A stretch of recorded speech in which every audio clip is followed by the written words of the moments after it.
First, everybody should continue to eat. I want to start the program introducing myself. I'm Liam O'Connell. I'm one of the co-managing partners here at Nutter, and I'm pleased, really thrilled to see such a great turnout for the event here today. So thank you all for attending. Those that are here from Nutter know that our firm takes pride in our founder, Louis Brandeis's commitment to a more just society, and his observation that in differentiation, not uniformity, lies the path of progress. As a firm, we're committed to these ideals, and we hope today's program will support a meaningful dialogue to be a catalyst for continued efforts to support and promote the ideals that we value. The founders of the new Commonwealth Racial Equity and Justice Fund it was created as a funding and support mechanism and resource for Black, Latino, and Indigenous entrepreneurs, innovators, and nonprofits. Since its inception, the new Commonwealth Fund has generated and granted over $8 million in support for over 100 nonprofits led by Black and brown leaders across Massachusetts. Our firm and partners have been proud to support these efforts. Today, we have some very special guests with us. Dr. Makeeba McCreary, who will lead today's conversation, has been the new Commonwealth Fund's president since September of 2021. Prior to that, Dr. McCreary was the Patty and Jonathan Kraft Chief of Learning and Community Engagement at the Museum of Fine Arts in Boston. Her work there expanded the MFA's annual community celebrations, established the Black Arts and Artists Curative Circle, and helped the MFA curators integrate community voices into their exhibits. A native Bostonian who serves on the board of a number of local organizations, Dr. McCreary holds a PhD in education from the Teachers College at Columbia University, a master's degree from the Harvard Graduate School of Education, and a bachelor's degree in psychology from the University of Massachusetts, Boston. With Dr. McCreary today are two leaders of organizations that are deeply involved with social justice. Leon Smith is here today with us. He's the executive director for Citizens for Juvenile Justice, whose mission is to advocate for Massachusetts-wide systematic reform that achieves equitable youth justice. Citizens for Juvenile Justice was founded in 1994 as the only independent nonprofit statewide organization working exclusively to reform and reimagine the juvenile justice and other youth-serving systems here in Massachusetts. So Leon, thank you for being here with us. Also with us today is Marquis Victor. Marquis is the founder and executive director of Elevated Thought, an art and social justice nonprofit that develops spaces for BIPOC youth and communities to engage and understand the power of arts through creative youth development, beautification projects, public outreach, and paid opportunities. We're thrilled to have you all with us here today. We thank you for attending, and we're honored to have this program here at Nutter today. With that, we're going to turn it over to Dr. McCreary, who's going to show a short slide and video presentation, and then we'll start the program. Thank you all very much.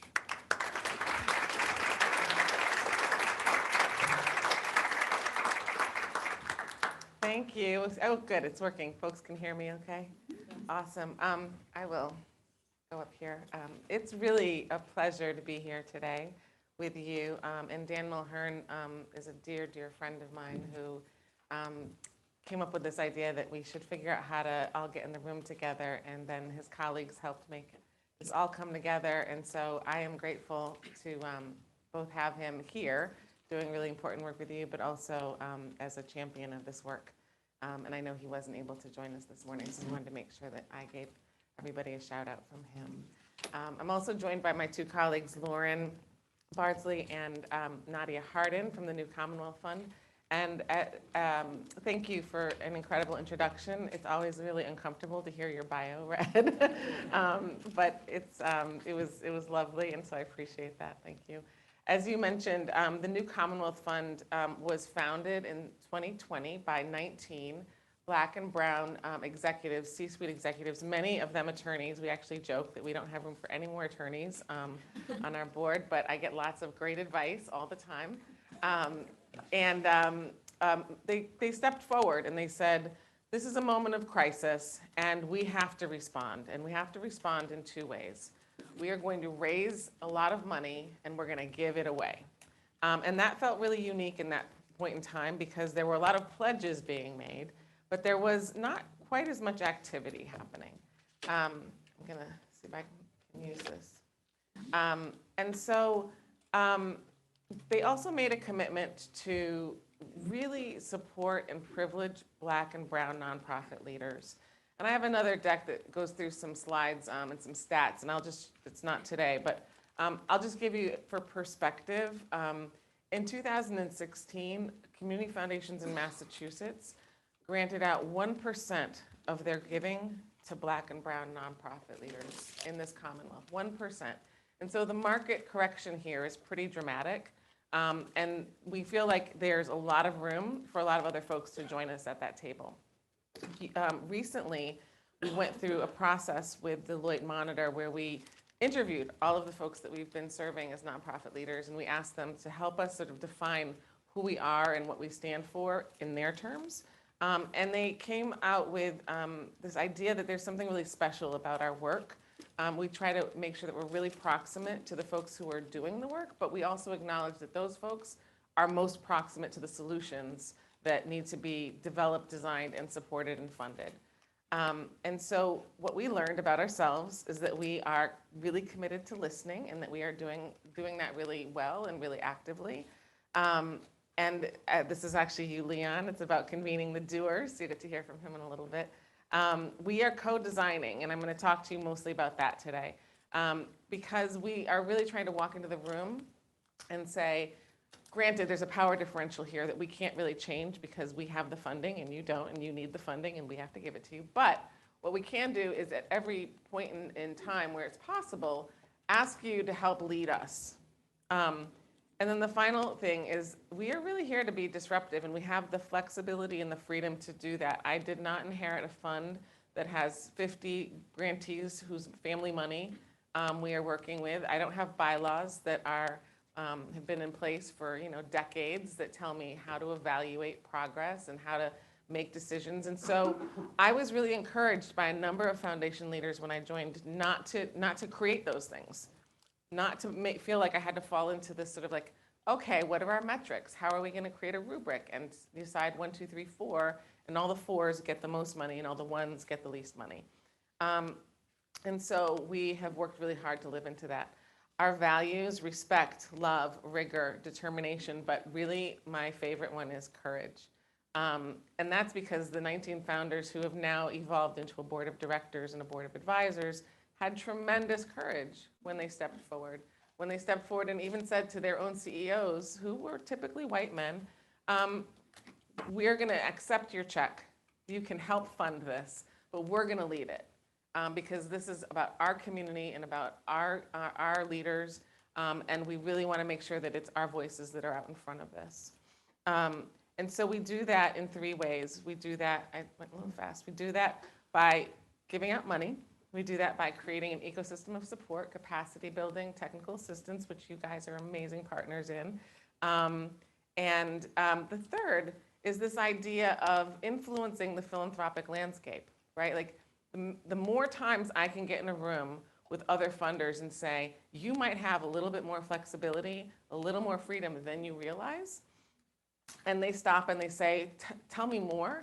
And I say, well, there's a world in which sitting on 97% of your corpus and keeping that in the bank doesn't feel super generous, right? Like, if that's the way that we're working with our funds and our foundations, that we are thinking about keeping to this margin of only granting out 3 to 5% of the corpus, what's the other part of it doing? And we've taken on these huge, huge issues like hunger and housing and racism. It's going to take, in my opinion, more than 3 to 5% to disrupt those structures, those inequities. We have 5 pillar areas: criminal justice reform. We have a new pillar area, which is called identity and culture narrative. I'm going to ask Marquis to talk a little bit about that when he joins us up here. Although he was funded under the youth development pillar, economic empowerment, and health equity. We actually believe that these do not all exist in silos. I can tell you that there's not one of our nonprofit leaders or organizations that check just one of these boxes. And we're moving forward into our 3rd year, actually really acknowledging that we want people to identify not by pillar area, but by the work that they are doing to disrupt what level of systemic racism they are intentionally impacted by.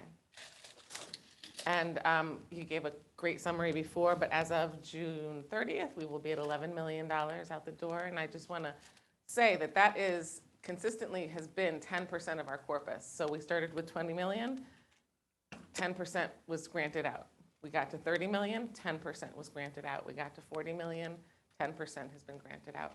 So we are really committed to, it's not a crazy number. You know, I'm not suggesting that we somehow take 50% of our savings and put it into the atmosphere and then go away in 5 years. But 10% really does go a long way in a Commonwealth when you are focusing on a very specific population of leaders. And I would love for us to get to our intended goal, which is 100 million, which would allow us to put 10 million a year into all of these incredible leaders and their work. This is just a quick sort of list. You can't see it, but it shows you it's impressive. It's a lot of people, a lot of organizations, a lot of cities. When I started, as I mentioned to you, I did not have a way to evaluate success. And please keep eating, don't stop. And so one of the things that we decided to do was actually co-create. And so we invited 20 nonprofit leaders to join us. And we spent 6 months together, a full day, a month, and we resourced them financially for their time. And we first said, let's identify where you see structural racism. Where do you experience that? And so, of course, the 4 levels were personal, community, institutional, and policy. And then we said, okay, what does it look like when it's removed? How do we get to the solution? How do we get to the sort of the thing that we're all driving towards? But before we did that, because actually it was really hard, the second session, we were not able to get there. We spent our time actually defining what racism is. And we said that it's actually weaponized. It's actually quite violent. And so at the policy level, I remember, Leon, when you said this, it's opacity. And this is a lot of the world that you guys live in, I think, often, is like, how much does language stop somebody from understanding what their options are? How hard is it to deconstruct, a position when it has nothing to do with your community or your culture or the way that you've been oriented to understanding the world?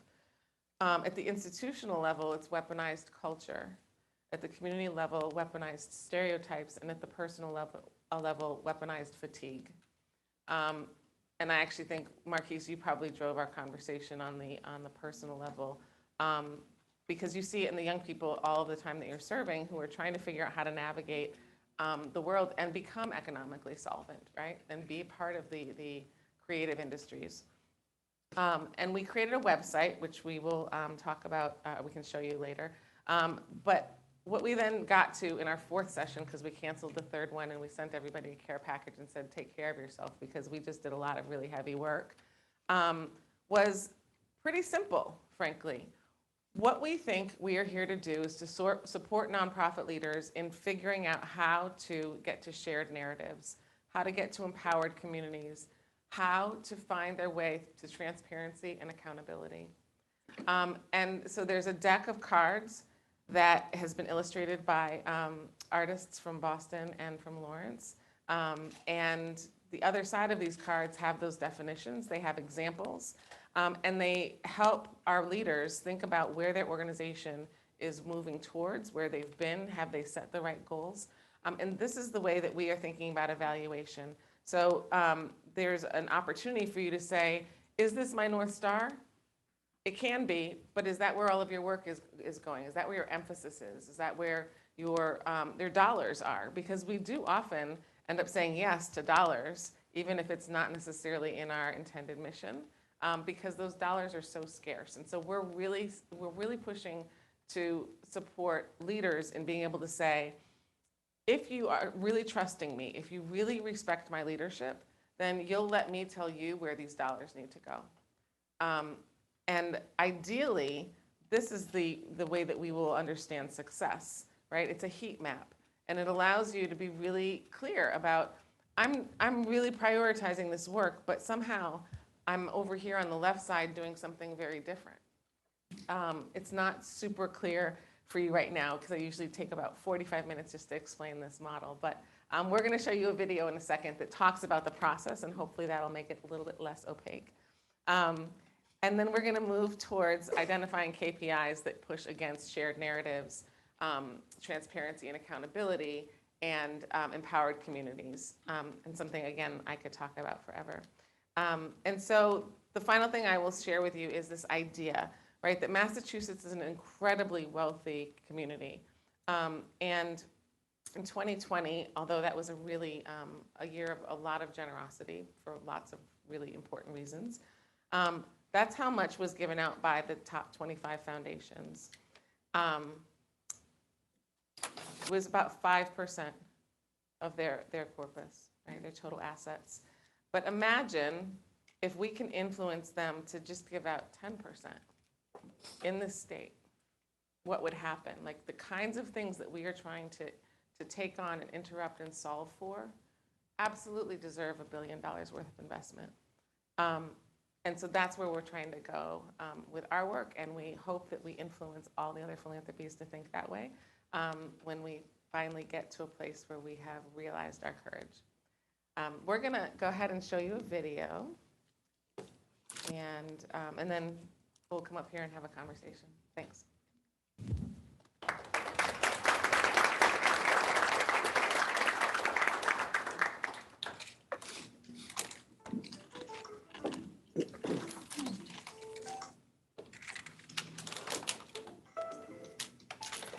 We need tech help.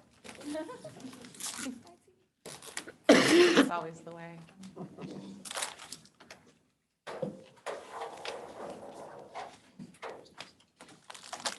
All right, well, everybody can keep eating. Turn the lights off. Got it, it's working.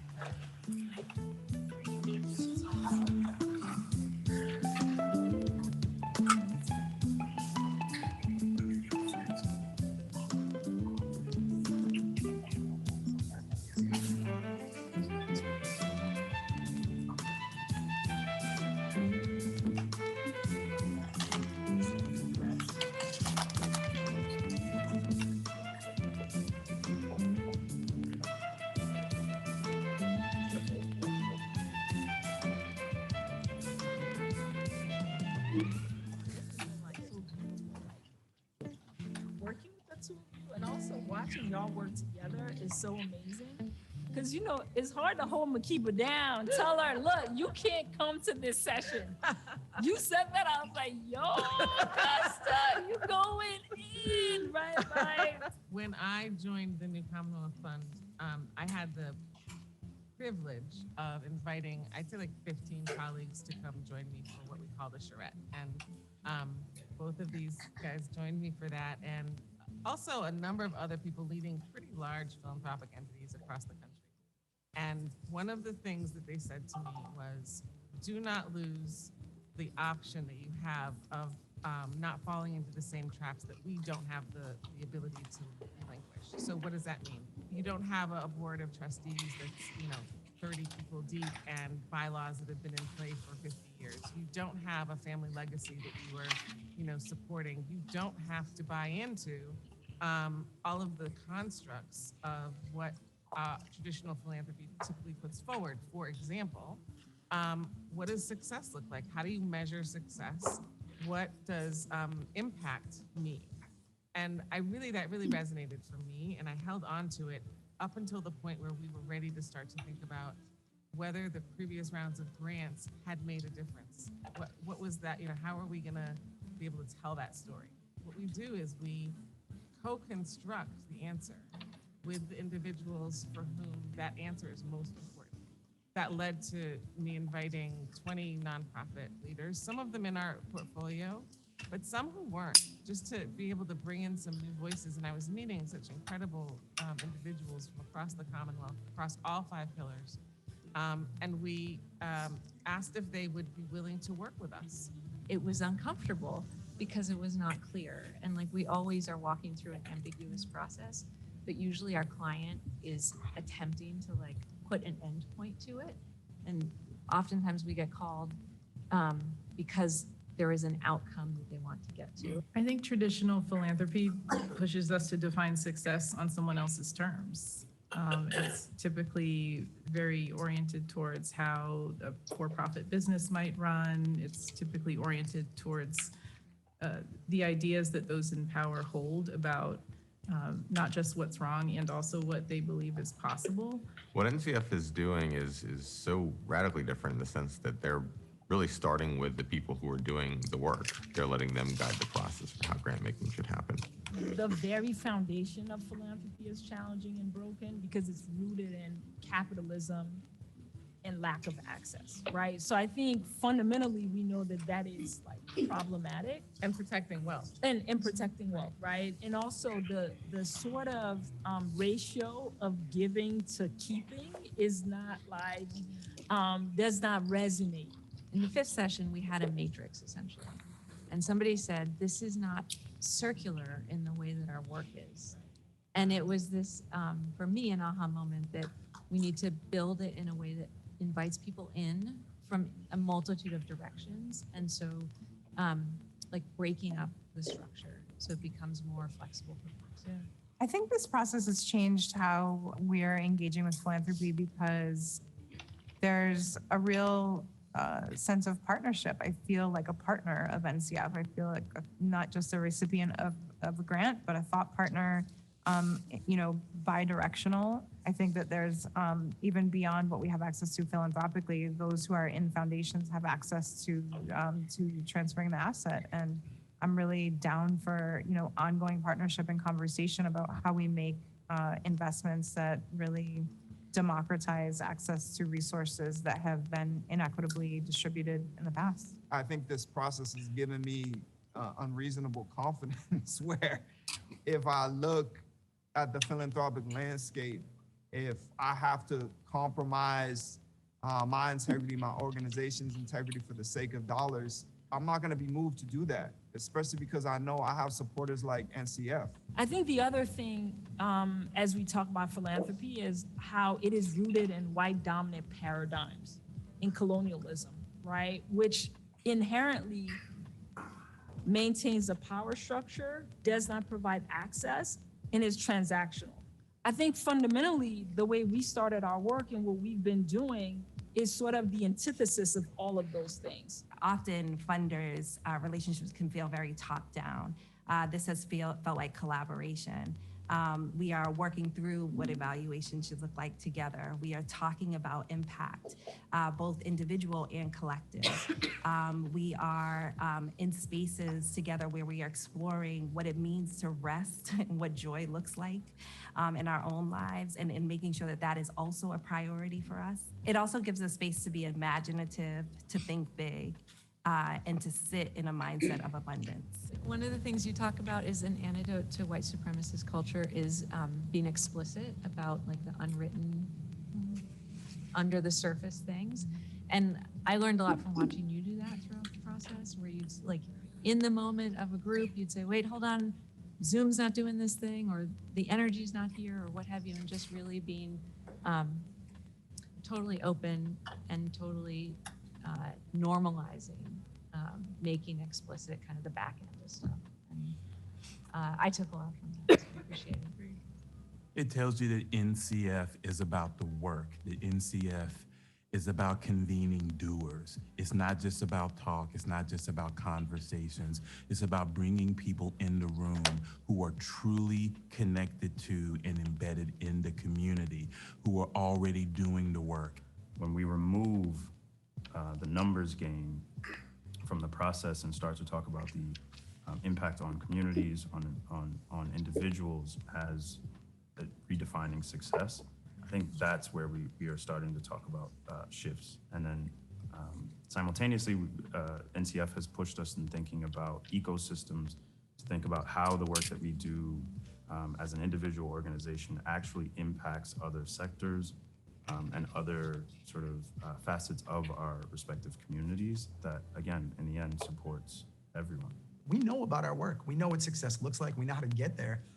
But like very few funders ever ask us, Like, well, how would you measure success? Like, what are your metrics that you think are important? And that's just frustrating. One, because we work hard and we apply a lot of rigor to the work that we do. But two, because it's setting me up to not be successful. You know, both the time horizon and the kind of prescribed metrics that must be met. That is a pain point. It's a bottleneck. It's a place where many many really great projects with great leaders go to die. Allowing an organization to define what they view as success in 18 months, right? Like what's really possible in 18 months. And then, the metrics, like how many people did your organization touch? Like, or did you interact with? Like, is that success? This idea that we show up in the ways we want the world to show up, right, is actually extremely empowering and affirming of people's identities. Like I walk in and I see me, right? And that is so rare in the world. I think we have these, what I would call equity pauses, where we're like, are we defaulting to what has been, which is totally normal because we're wired to do that. We've been in these spaces and we were checking ourselves, right? And we didn't need anyone to check us because we created these sort of anchors that allowed us to do that. We built a model to start addressing the need and addressing these questions, and that model continues to grow, but the work kind of never stops. It's going to continue and continue to refine. It goes a step beyond for us, by us, but like also asks us to think really critically about what are those needs? Can we use this? And I think one of the things I really liked about this process within the last session was the sort of like, all right, let's try to pressure test this thing right now and see how it goes. And some of us were left scratching our heads, and some of us were like, oh, I would zig and zag and I would sort of tweak this. And even I think Makeeba was like, oh, you know what? I think we should do this. And so we know we're not done with the work. But at least we get to evaluate it and set the metrics and set our need. And that's been really wonderful. You bring out my genius and my courage and my bravery, which makes me a better leader, better person, better partner, right? And like, there's a way that NCF, I believe, has done that for our participants. And that's been extremely valuable for me. That's why I say, like, I learned more than I gave. What I gave was sort of marginal compared to like what I got. It's something that's never been done. I think it's something that's revolutionary, and I think it's a model. It involves those who need to be involved, those who are like traditionally not involved in the process. And to me, that's the way things get done, because the people who are always involved in the process never got it done right. So I think I only see it now in one way, and that's the new Commonwealth fund way, and I think that seeing it in that way will shape and mold things for me and my agency going forward. So yeah. Philanthropy is not a monolith, and maybe that's the other thing we need to stop doing, is talking about philanthropy as if it is all of these things that we don't want to be, because in some ways we're reinforcing that's got a lot of power. Sometimes I think traditional philanthropy is punitive. You didn't do it this way, this right way that we've prescribed, you get no more funding. And so people then have to do this song and dance, right? They have to monetize their trauma. Right? They have to like focus on shame or the things that aren't working in their communities rather than the genius that they are. There's an opportunity for fellow colleagues who are in the business of resourcing nonprofits to start to think about language, to start to think about investment as opposed to grantees, start to think about respect versus trust. And to start to think about themselves as having a different role from the one that they may have walked into at the very start, and giving permission to themselves to have that shift. I think that individuals don't realize how much they can influence an institution, and so I think we maybe have also opened that door too.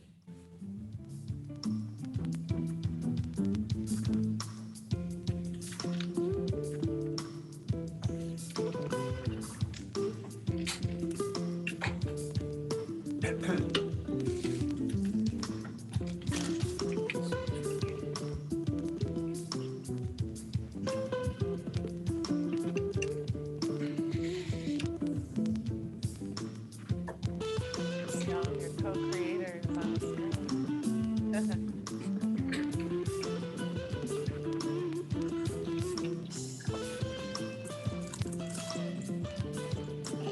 So one of the things we did not do is we didn't bring you guys a deck of cards, so we owe you that. We'll get you some decks over here. But you actually can go online because some of us like analog versions like me, but there also are folks that love the technical part of it. And so we created a website, and you can find that website. It's very interactive at disruptingracism.org. So I'm really thrilled to have these guys here. I think after spending 6 months together, we think that we are related and that we are one big family. So as much as we can spend time together, we do. So I think it'd be great if each of you got a little bit of the intro, but Marquis, maybe if you could start and just talk really briefly about elevated thought and what it is that your work is. Yeah, we had a wonderful introduction, so I won't be redundant. We're an art and social justice organization, primarily youth serving, young creative artists of color serving, and we believe that creativity, art is a form of human liberation, and that's what we base our models and our work and our conversations and our collaborations on. Leon? Yeah, so again, wonderful introduction, and it's great to be here. So I'm the Executive Director of Citizens for Juvenile Justice, and again... Yeah, I don't think your mic is on.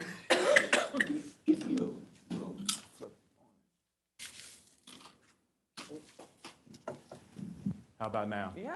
Excellent. So yes, I'm the Executive Director of Citizens for Juvenile Justice, and again, appreciate the great introduction. But we really focus on systemic reform across Massachusetts, really focusing on the entire system, juvenile justice, as well as other youth-serving systems throughout the cradle-to-prison pipeline, and really looking at policies on a state and municipal level. And we have 4 pillars of our work that I'll highlight and how they're interconnected. We engage in advocacy on the state and municipal level. That advocacy is informed by research, both data and best practices, but also elevating the voices of young people and parents who are directly impacted. It is amplified by public education, so making sure that best practices are out there and that policy are rooted in them, but also making sure that people in directly impacted communities are informed of the policy conversation that are happening. And last, which is really most important, is coalition building and community engagement. It's about bringing together Black and brown people who are directly impacted across the Commonwealth together in solidarity to push for systemic change to impact young people across Massachusetts. So you see why I had both of them join me, because this is much more interesting than us talking about NCF all day. But what I didn't say in the beginning is that you saw 2 other individuals on screen with me, Tali Germain and Augusta Miel. They were co-facilitators along with me, so there were 3 of us. And Augusta has an agency that focuses on human-centered design, and Tali has an organization called Onward that also focuses on racial justice at the intersection, usually of education and nonprofit organizations that are doing work in urban communities. And so just sort of real time, like what was it like to be with us for 6 months? And maybe if you could each sort of pick like one moment, like beginning, middle, or end, that was like, oh, okay, I still remember that moment in time when I figured something out, or I was super frustrated, or it was just a really an important aha. To me, it was just a beautiful process to just be in the room with Marquis and just other just brilliant Black and brown leaders. And as wonderful as the process of really talking through the ecosystem work was, it was during downtime and just understanding the overlap and connection of all of our work and just the potential for collaboration. So I'm here sitting next to Marquis on this stage now. At 4 p.m., I'm going to be at Elevated Thought, talking to the young people as a part of our work to as a part of our work to make sure the young people really know their rights, right? And so it's those connections, and NCF as a convener, bringing together thought leaders in our communities not only with the task of we're going to work together to build something, but just by convening us in that space, it creates the ability for us to come up with additional collaborations that make the Commonwealth more equitable. So just the overall spirit of those months and how I followed up with so many folks, to me, that as collectively is really what was most impactful to me. And especially coming out of the pandemic where we started these sessions on Zoom, and then all of a sudden there was a moment where folks ended up in the same room together.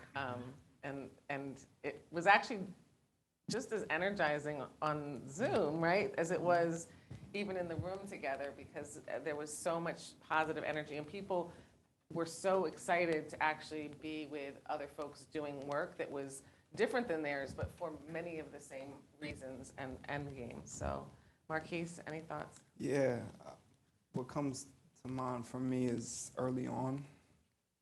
And I thought, I've been running my organization for, almost 13 years now. And early on, I was much more radical than I am now. But I felt like early on I was re-radicalized. And it was largely because the conversations that we had about the systems and structures that we exist in. And, we get to talk, and everybody from their own experiences, their own backgrounds, their own fights, their own battles, and there was this cohesion. And I felt early on, and I've said this consistently since those early days of us coming together, is that we just need to create new systems. We need to start that work. And we can start from the inside, right? But there needs to be a set of individuals, of leaders that are really aiming to create something new. Because why not? And I think it was, for me, it was empowering, because there was folks that were working in systems and there were folks working on the outside, but there was this collective understanding that, those systems weren't built for us. So what are we doing if we're not creating our own? And I think the re-radicalization process for me has stuck with me and empowered me and emboldened me since then. We have to put a KPI against radicalization, re-radicalization. I love that. I'm going to stay with you for a minute, Marquis. One of my absolute favorite quotes from this mini documentary, is when you say, I feel like I have unreasonable confidence. And I want you to talk a little bit more about that. And I'm curious to know, do you feel like you'll hold on to that?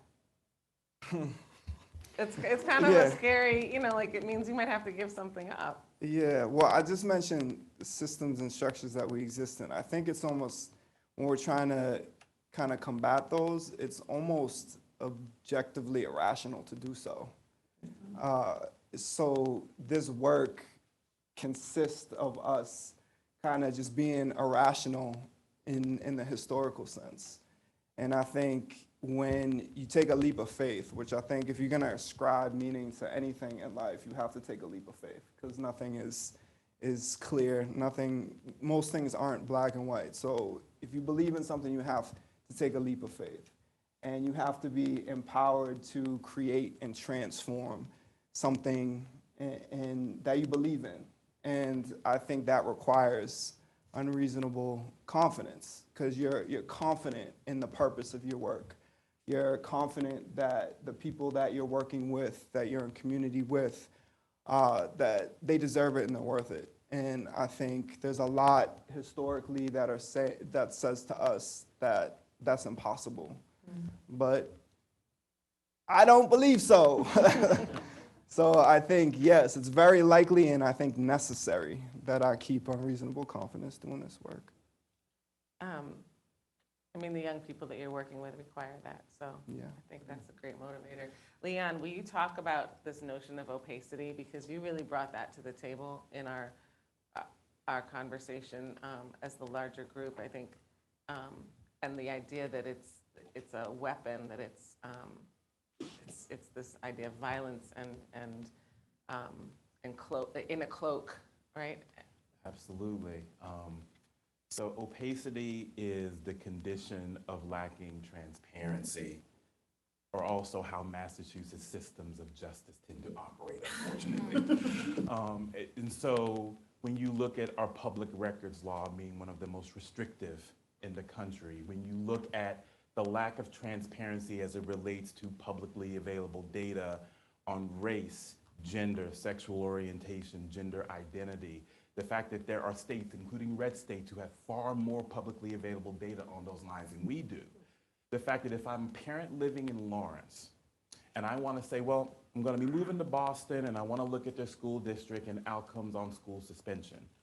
If I go to state website, I can see data by race or by gender or by disability or by economic disadvantage, but I can't see all of those cross-tabulated together to see how the system impacts my child uniquely. That's not accidental, that is intentional. It is intentionally done to obscure the impact that racism, sexism, and homophobia and transphobia have, and that's why we have to push against it. When you couple that lack of transparency as it relates to data with the way that Black and brown voices and the voices of people who live in color often left out of conversations around change, it creates a scenario, one, where systems are allowed to say, well, there's no data proving it, so there's no problem. Massachusetts exceptionalism, hooray us. When in reality, are there certain gains? Sure. Are those gains enjoyed equally by everyone? No. So we say in Massachusetts, our juvenile justice system has decreased by over 70% since 2007. Great, it's a positive thing. But what you're not saying is that between 78 and 85% of the children who are detained or held in secure care on a given day are Black and brown. So as our system has gotten smaller, it's gotten darker. And so that's what we mean by fighting against opacity. We need transparency, because how are we going to solve racism if we can't keep it real about what the problem is? And so we engage in that work at the state level by pushing legislation to make more cross-tabulated data available.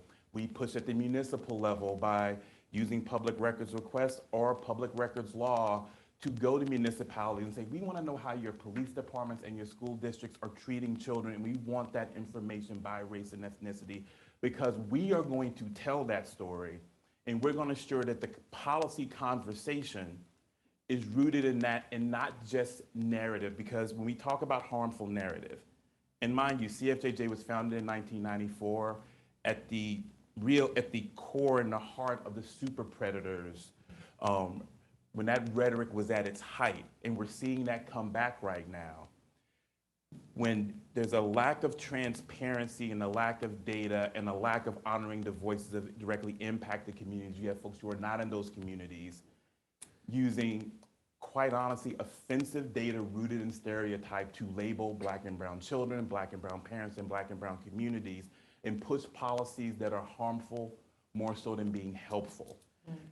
And we're the ones that say, no, we're not doing this. We want data. We're pushing research rather than anecdotes and sort of the fear mongering. But we're also demanding that there be data so we can make our decisions grounded in the true experiences of people and not just these false narratives that take root.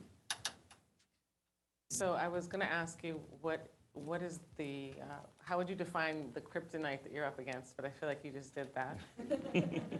So when you put your cape on and you think about what your superpower is as an organization. Yeah, I would say we're a relatively small organization. We have a staff of 8, 7 full-time, 1 part-time. I would say our superpower is our ability, it's rooted in our community engagement and our coalition building. It's our ability to reach out, not just in Boston, not just within 495, but across Massachusetts to engage people who are directly impacted by the juvenile and criminal legal system. I don't say justice system because it's not just yet. So juvenile and criminal legal system. And we have conversations. What is the change? What should the change be? What change should we be pursuing? How should we either reform or reimagine systems? And then bringing those folks into the policy conversation in coalition. So when we're writing a letter to Senate Ways and Means, it's not just Citizens for Juvenile Justice. It's 60 organizations from across Massachusetts, including those that are grassroots, Black and brown led, who are signing on, saying we are collectively. So I would say just our ability on a city level or on a state level to just bring people together in determining what the advocacy should be and following through. Strength in numbers is our superpower. Marquis, you and one of the young people that you work with were the artist for one of the fronts of the cars, or sort of the space that we're moving towards, what we describe as racism removed. And there's these 3 tiers that you saw the cards display, and the one that you were responsible for was transparency and accountability. The other 2, just as a reminder, were shared narratives and empowered communities. If you had to choose one that is like the thing that your practice moves toward most aggressively, would it be empowered communities? Would it be transparency and accountability? Or would it be shared narratives? I'm kind of a pain to ask. I know, you're gonna be like all 3. Okay. Say why. Unreasonable confidence. I'm up against now, right? I think storytelling is inextricably linked to all of them, and empowering voices. I think when we limit the voices of people, that's an act of dehumanization. And so all of those aspects of this work require authentic communication, authentic dialogue, and a proper platform for those voices and those stories to be heard, and not in a performative sense either. You know, I remember back when I started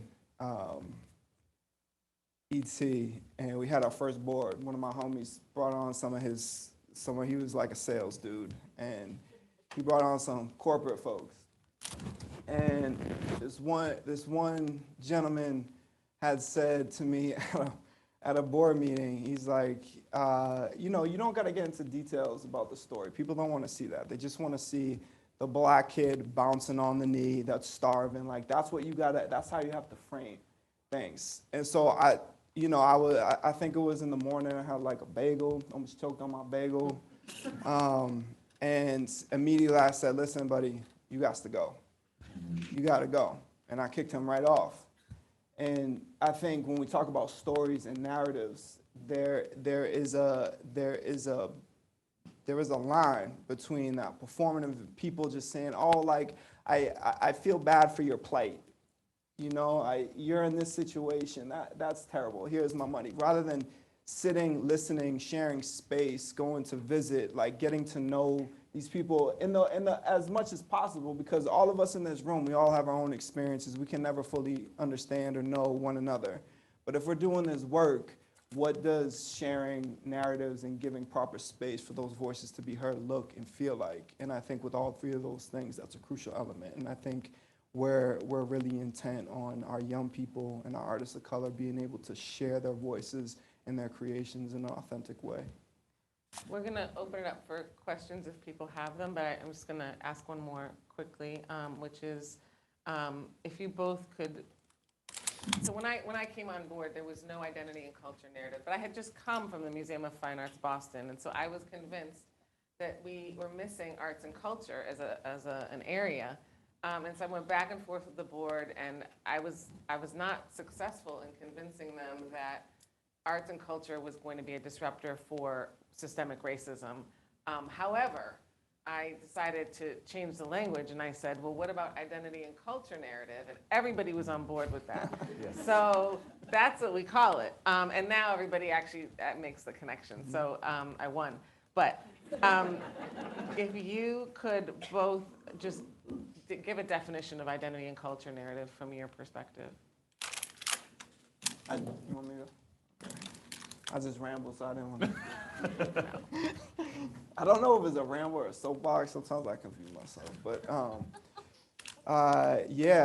identity is feeling strong and secure in a way where you can be your authentic self, but also put your mind and eyes towards the landscape around you and feel emboldened enough because you're secure in self to address those inequities that you see, using whatever power that you have. And your young people use? use every creative means under the sun, but primarily visual arts, photo, video, creative writing, and typically mixing them all together. And just conversation, communication. I think dialogue is an art form too, so yeah. Identity is in honoring all layers and aspects of our experience. The reality of racism is that it creates a box, and it's a stereotypical box, and Black and brown folks in our experiences tend to get put in that box. It's completely ripping that box apart and honoring just the richness and depth of all aspects of our identity and our culture. You know, race, where we're from, it doesn't matter suburban, urban, rural, regardless of your socioeconomic status. So it's like there's so much richness. When you look at the sheer creativity from Black and brown communities, we are the drivers of culture in this country. And that is really rooted in the full depth and richness of who we are. And yet far too often you look at headlines and it comes back to these simplistic one notes.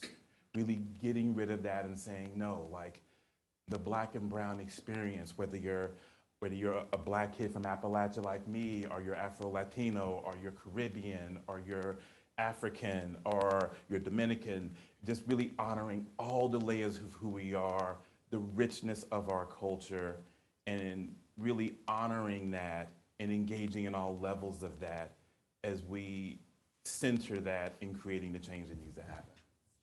Thank you. Are you gonna do Q&A, or should we just have folks? We're ready to just open it up for questions, which is difficult because I know that I could listen to you for hours more, but I think if anyone has questions in the audience, we'd love to hear. Oh, thank you. Well, first, thank you for being here. I really appreciate all the insight that you've shared with us and for sharing the work that you do, and thank you for your service to the community. I had a question. I'm sure a lot of people here are interested in learning more about these issues that you tackle every day and educating themselves further on what you discussed.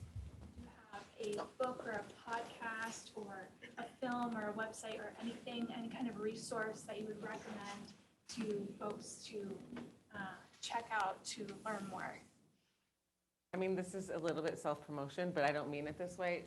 We actually designed the website very much for somebody to be able to go and, you know, tackling the idea of systemic racism even makes me sort of, takes my breath away. It's heavy. And so what we did was we gave examples for each of the layers of the intersections between what the anticipated removal of racism looks like against personal, each of these tiers, these levels. And so we gave multimedia examples. We gave TV shows, we gave movies, we gave websites. And so that might be one, that's what I have to offer, one place that you could go.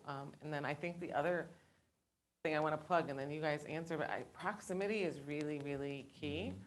And I don't think that sort of secondhand introspection is really going to get you a real understanding until you get to a place where you're in it, and you might be uncomfortable being in it, but finding organizations that you can spend time with and you can, you know, be a part of in really genuine ways, I think is probably the best way to get close to an issue.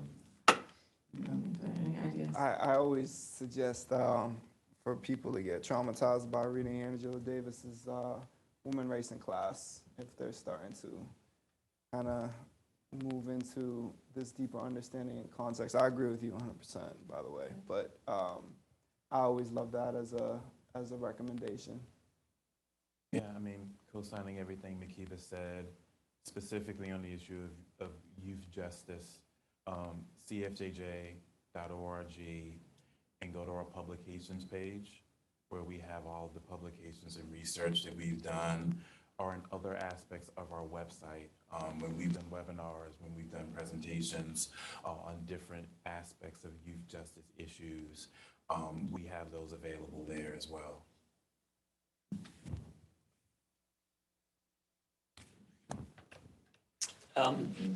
So let me echo the last comment. Thank you all very much for coming and speaking with us. So, so Leon, you are we're sitting in a law firm and you're very much speaking our language. So my question is for Marquis.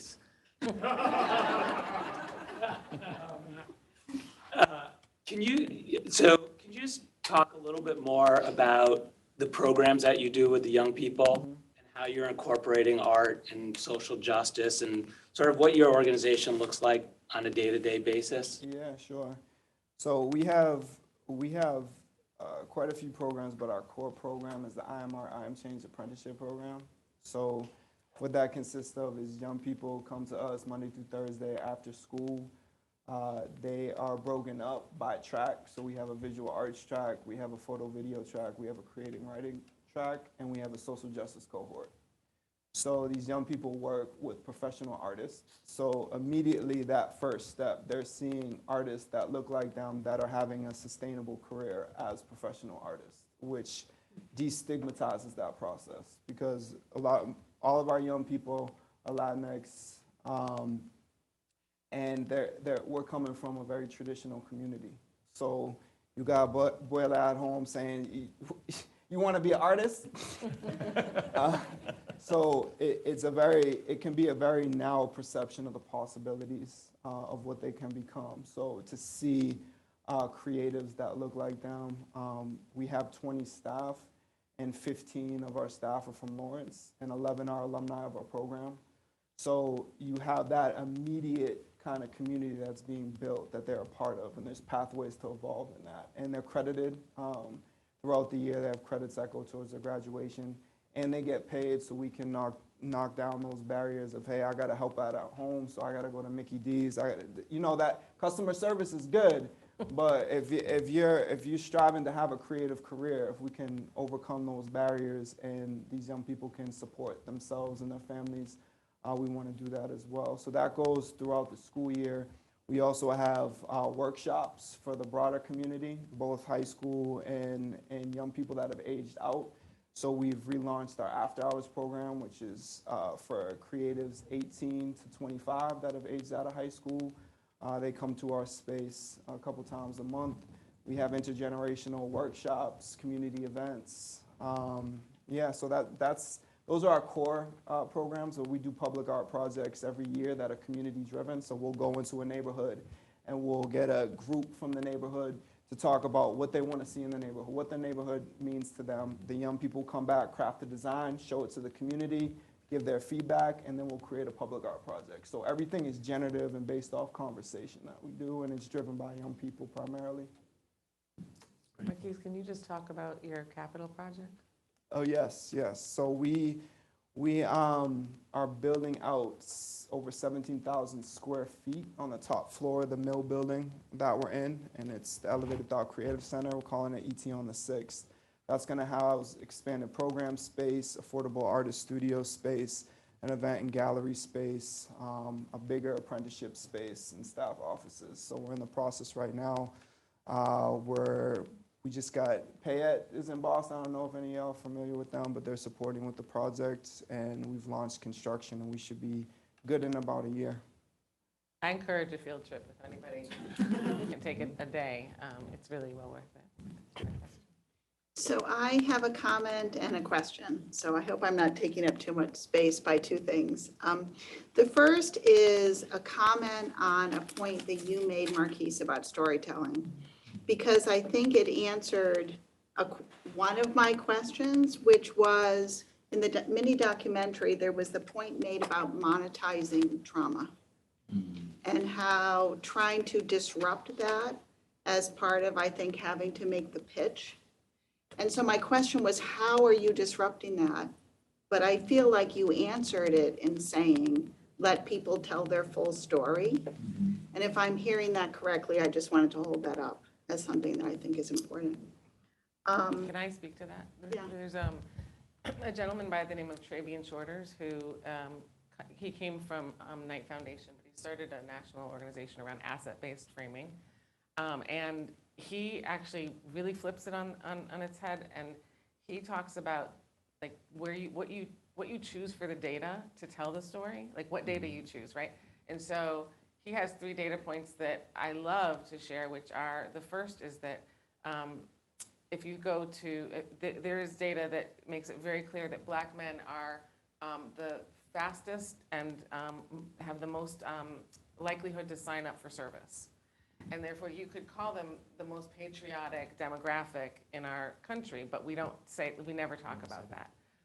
That Black women are the fastest growing entrepreneurs, but we never talk about the fact that Black women are the most enterprising demographic in the country, and that Black men are the most likely to spend time with their children, whether they are in the household or not.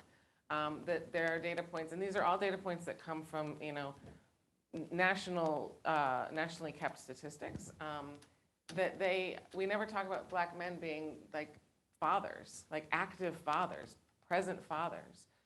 So I think there's something to that also. Like choosing which story you're going to tell is also really powerful. And all the aspects of the story. One other thing that I'll add, last year we joined with the National Juvenile Justice Network to develop a toolkit on the ethical use of youth stories, because so much of that misuse of trauma, it re-traumatizes young people.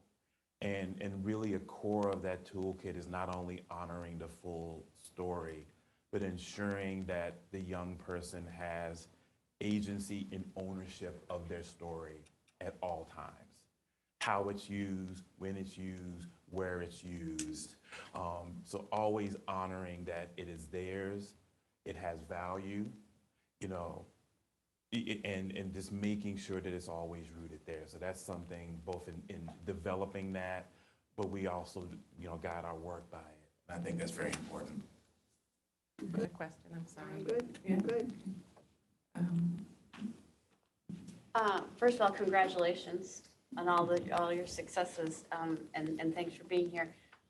You've talked a lot about programming, but you've also talked a lot about the movement of money, and disrupting that whole process.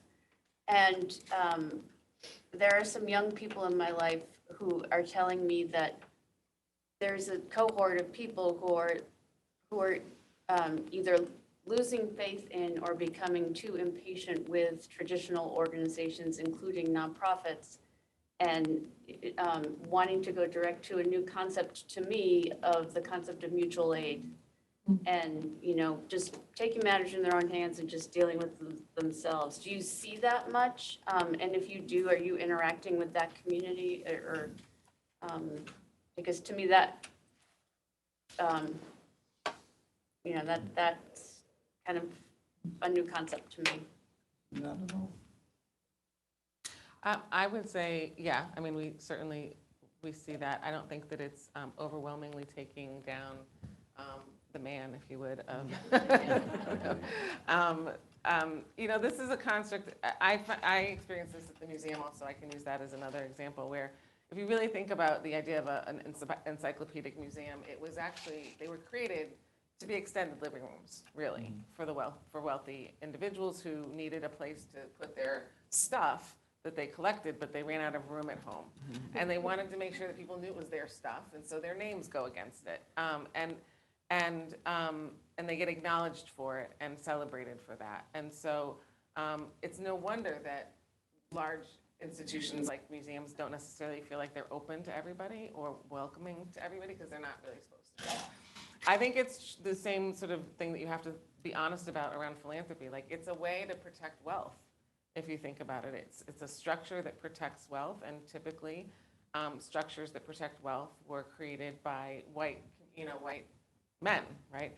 And so to take that apart, I would like to say it's going to take a lot of energy, but I don't necessarily think that disruption has to always be defined by blowing something up. I think that it can be defined by influencing a new way of behaving. And so if you ask me, do I think it all has to go away and mutual aid needs to take over? I would say no way. I think that there's a lot of power in us figuring out how to get really, really large sort of entrenched institutions to think about their wealth in a different way. And I think that the movements that are coming forward and the impatience and the generation of like my son and other, their impatience is really necessary. I think it's going to be really helpful, but they're up against something that's not going to be, it's not, going to be movable as quickly as they would like to think. Yes. A bunch of us in the room represent a lot of art collectors who have made substantial donations to the museum. And we also have worked at the museum. And I just want to compliment you because the courage that you've shown is laudatory in that context. And I Thank you. want to give you a shout out for that. Appreciate that. Thank you.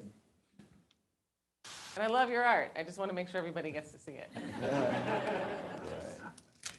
I have one very famous collector whose ashes sit in my office. If you'd like to come by and visit. I'm good, thank you. Yeah. Those ashes get to see his art. Oh, yeah. Thank you all so much for coming today. Just right now, what are some of the biggest challenges that you're facing in the work that you're doing? Each of you, if you can just. You can start, Marquis. Yeah. So for a while, it's been trying to get money for humans. I think there's still this overarching, whether it's subconscious or conscious, that's to be debated. But when we're doing this work, it's almost like this expectation that folks need to take a vow of poverty and sacrifice their entire existence to do grassroots work, to do social justice work. That's not sustainable. It's not like, I've been doing this a long time. I've seen many, many wonderful people and incredible organizations die because folks have been burnt out, overwhelmed. I've seen people that have just a fiery, radical, social justice energy, fighting for change that have messed up their relationships, been kind of just removed from their family because they've given their life to change. And, I think it's all good to like look on the outside and be like, oh, look how like brave and wonderful that is. But like, I need some food too, my family does as well. And I think, at least in Elevated Thought, I'm trying to model how we can do this work in a different type of way, right? Like we have 35-hour work weeks, which I rarely abide by, but everybody has 35 hours. We ain't clocking in, clocking out. We shut the organization down for 30 days throughout the year for rejuvenation, like go create, go take care of yourselves in addition to vacation time. Everybody has health care, about to implement retirement. So those things for young people, which usually take a tremendous amount of time to get to, we're trying to embed that already. But to your question, the challenge is convincing people that that's necessary. Like I don't need people to jeopardize their family and their well-being for this work. This is work, and it's a little bit more than a job. It has to be if you're gonna do it. But we shouldn't be sacrificing our entire existence for this. So I'm hoping like NCF, right? You guys, a couple others that are like, what do you need? I need money for people. Yes, here you go. General ops, you know what I mean? Where there is this aspect of philanthropy where they want the outcome, the bright shiny object at the end is most important. So like we don't want to hear about your needs for living wages for people. We want this shiny thing, this big gallery with your young people at the end of it, which is gonna come anyway. Just give me the money for the people that can nurture that to make it happen organically,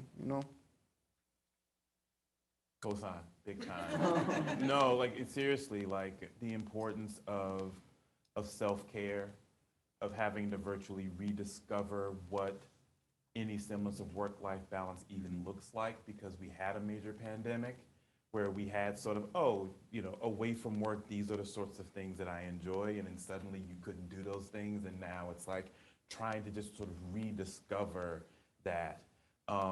It's interesting because I practiced law representing young people for nearly 2 decades before moving to this sort of this systemic focus, and dealing with sort of the residual trauma, where you're talking to a young person, you're talking to a parent, you're hearing what's going on, but you feel it. Because, as a lawyer, like, I would walk into court or I would walk into an IEP meeting and I'm advocating as if it were my own child, and you feel that. So for me, working on a statewide level and having conversations with a group of parents in this city or this town, and just hearing multiple of those stories at a time, it's so necessary to find the time just for care and to step back, because on one hand, like, hearing the inequity and the injustice is the thing that it powers, man. Like, like Popeye has spinach, I have those stories. It's what really just hyper drives and gives the strength to keep pushing. But also just understanding that you can't pour from an empty vessel, and you have to center self-care in order to be able to give people the level of advocacy they deserve.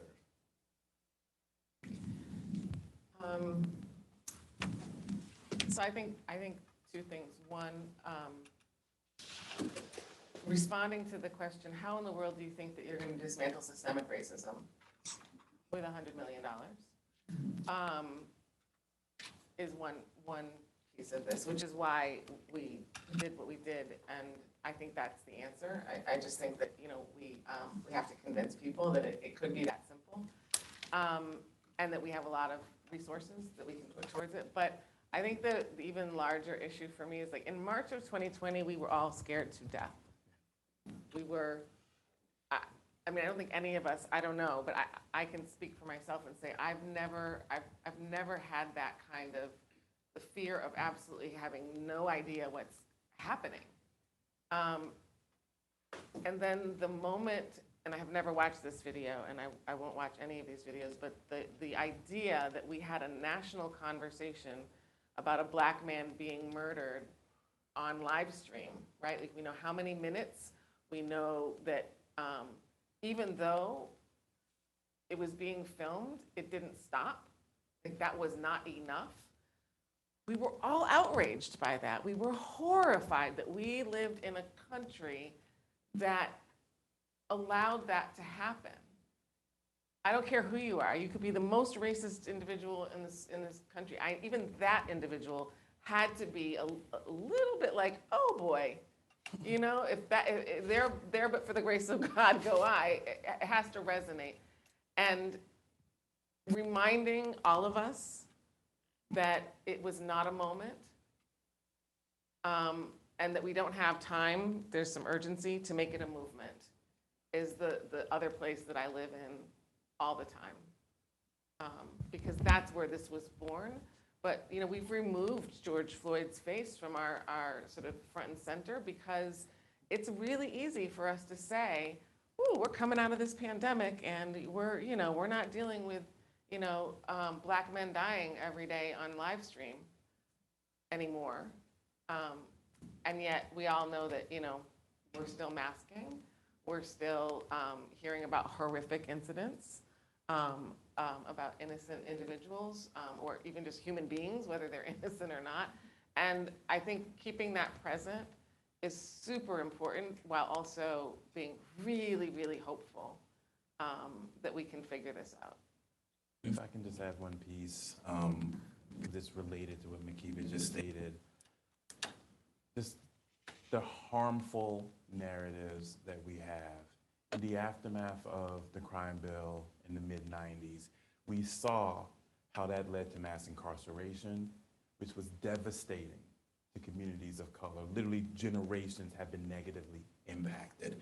That was driven by racist, stereotypical narratives, largely rooted in the idea that these young people are beyond redemption, so push them out and lock them up. The fact that we are now seemingly back and seeing that happening again. I'll give you just a very quick example. Yesterday, a study was released focused on Black girls, and it looked at Black girls in mental health. So when you go to the page of the study, Black girls' mental health, and it really centers need. A certain national newspaper, their headline was "Study Cites Violence in Black Girls." That's where we're at now, where every single story of young people that are struggling, it ignores the lack of schools meeting their needs, communities meeting their needs, the lack of mental health, behavioral health. All of the things that are lacking are completely obscured. It's framed as violence, and it's driving that whole notion that why bother meeting these kids' needs? Just over-police, incarcerate. So the fact that you have this narrative that you try to combat by saying, no, no, no. Actually talk to folks, even to the point where it was bad enough when some of our media were writing the entire article and tacking on some quotes from the community at the bottom. In the last 2 weeks, they're not even bothering. They're just pushing this narrative of violence. So I would say one of the challenges is, you want to talk about storytelling, coming up with ways to ensure that the voices of people in those impacted communities are centered, so that it's not just other folks talking about our community, but people in our communities want and need get centered in that and how it impacts policy. Thank you.